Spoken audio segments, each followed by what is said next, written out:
ఆత్మ చెప్పుచున్న సంగతులు చెవిగలిగిన వాడు వినుగాక.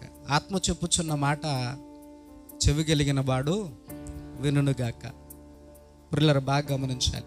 ఆ చెవి కలిగిన వాళ్ళకి మాటలు వినగలుగుతారు, వాళ్ళకి అర్థమవుతుంది, బుర్రకెక్కుతుంది.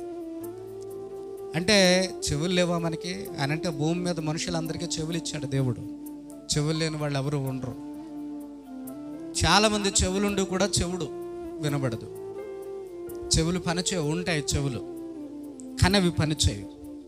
కానీ ఇక్కడ ఈ ప్రకటన గ్రంథంలో దేవుడు చెప్తున్నటువంటి మాట ఏంటి మరి అని అంటే, ఆత్మ చెప్పుచున్నటువంటి సంగతులు చెవి కలిగిన వాడు వింటాడు అని అంటే, పుర్లరా వినటం అని అంటే, వినడం చాలామంది వింటారు, చాలామందికి వినే అలవాటు ఉండదు.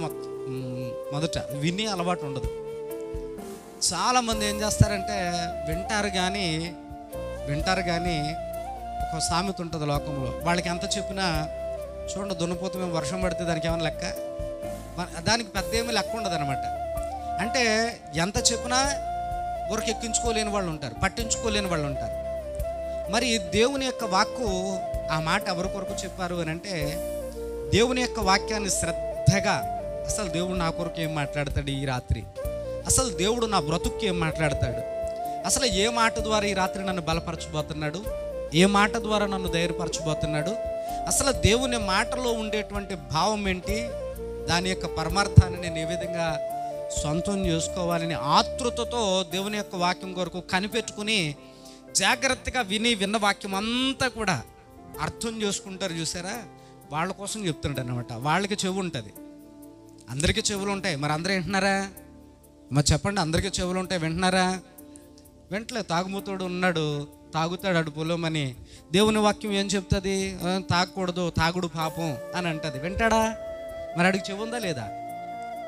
ఇప్పుడు అబద్ధం మాట్లాడేటువంటి వాళ్ళు ఉంటారు, వాళ్ళ దగ్గరికి వెళ్ళి అబద్ధం మాట్లాడకూడదు, అబద్ధం పాపం, ఆజ్ఞాతిక్రమం, కాబట్టి నాయనా ఆజ్ఞాతిక్రమం పాపం, పాపంలో వచ్చే జీతం మరణం, అబద్ధం ఆడితే చచ్చిపోతావు నువ్వు అన్నావు అనుకోండి, ఆడికి వినబడుతుందా? వినబడుతుంది. మరి వింటాడా? విండపుల్లారు ఆలోచించే.